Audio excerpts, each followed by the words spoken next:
BJP আৰু ইউপিপিএলৰ শীৰ্ষ নেতৃত্বৰ সৈতে বাৰ্তালাপত মিলিত হৈছিল আৰু মুখ্যমন্ত্ৰীয়ে আজিৰ দিনটোত সেউজ সংকেত দিছে আৰু মুখ্যমন্ত্ৰীৰ সেউজ সংকেতৰ खुलुमबाय रायजोफोर आंनि गोदान भिडिअ'आव आंनि अननाय आरो मोजां मोननायखौ आं नोंथांमोननो सिगांग्रो जासिनाय थाबाय।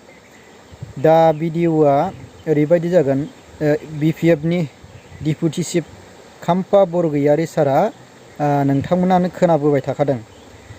निस्सय नै दा फाइनाल जाबाय अब्ला नोंथांमोना मोनसे भिडिअ अडिअ रेकर्डनि सायाव खोनासंनो हागोन। आं नोंथांमोननो दसे उनाव होनो थांगासिनो दङ। दा नै दाख्लै जेनो बुंदोंमोन दानि इउपिपिएलनि इएम राकेश ब्रह्म सारा बिपिएफखौ बे 2025 मायथाइनि सिगां फोजोबनाय। दा बिपिएफआ जोबनो ना इउपिपिएलआबो खहा जानो बेनो मोनसे गिदिर सोंलु जानानै थाबाय।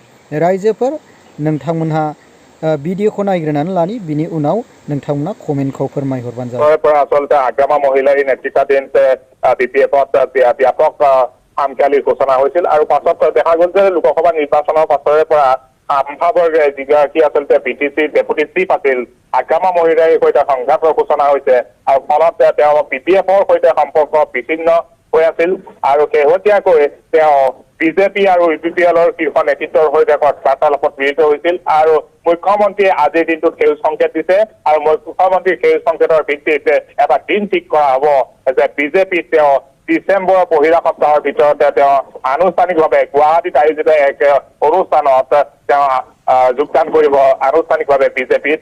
আৰু আমাৰ হাতত আন এটা খবৰ আছে, সেইটো হ'ল যে বিজেপিয়ে 2025ত বিটিচি নিৰ্বাচনৰ বাবে যি ব্লুপ্ৰিণ্ট প্ৰস্তুত কৰিছে মুখ্যমন্ত্ৰী ডক্টৰ হিমন্ত বিশ্ব শৰ্মাৰ দ্বাৰা, সেই ব্লুপ্ৰিণ্ট অনুসৰি প্ৰজেক্ট কৰা হ'ব বৰ্তমানৰ অসম বিধানসভাৰ অধ্যক্ষৰ দায়িত্বত থকা ডক্টৰ বিশ্বজিৎ দৈমাৰী বিজেপিৰ হৈ বিটিচি পৰিষদীয় নিৰ্বাচনত তেওঁক চিফ হিচাপে প্ৰজেক্ট কৰা হ'ব আৰু ডেপুটি চিফ হিচাপে প্ৰজেক্ট কৰা হ'ব নতুনকৈ বিজেপিত যোগদান কৰিবলগীয়া বিপিএফৰ নেতা খাম্ফা বৰগয়াৰী। মানে বিজু কুমাৰ ডেকা এটা কথা স্পষ্ট যে বিজেপিয়ে আগ্ৰাসী ৰূপত আৰু এগ্ৰেছিভ ৰূপত আৰম্ভ কৰিছে তেওঁলোকৰ কাৰ্যসূচীবোৰ, কাৰণ বিটিচি ইলেকশ্যন আহি আছে আৰু হাগ্ৰামাক এজনৰ পাছত আন এজন তেওঁৰ সংগীয়ে যেন এতিয়া সংগ ত্যাগ কৰি আছে। ডেফিনেটলি বিগত পৰিষদীয় নিৰ্বাচনত তেওঁৰ হাতৰ পৰা যি সমতা গুচি যোৱাৰ পাছত এজনৰ পাছত আনজন তেওঁলোকৰ শীৰ্ষ নেতৃত্ব গৈছে। চন্দন বৰ্মা পৰৱৰ্তী সময়ত যিগৰাকী 15 বছৰ মন্ত্ৰী আছিল যে সেইগৰাকী মন্ত্ৰী তেওঁ বিপিএফ ত্যাগ কৰি হাগ্ৰামা মহিলাৰ সংঘ ত্যাগ কৰি পেলাই তেওঁ ইতিমধ্যে ইউপিপিএলত যোগদান কৰিছে আৰু খুব সম্ভৱতঃ 2026 অসম বিধানসভাৰ নিৰ্বাচনত ইউপিপিএলৰ তৰফৰ পৰা তেওঁ প্ৰাৰ্থিত্ব লাভ কৰিব।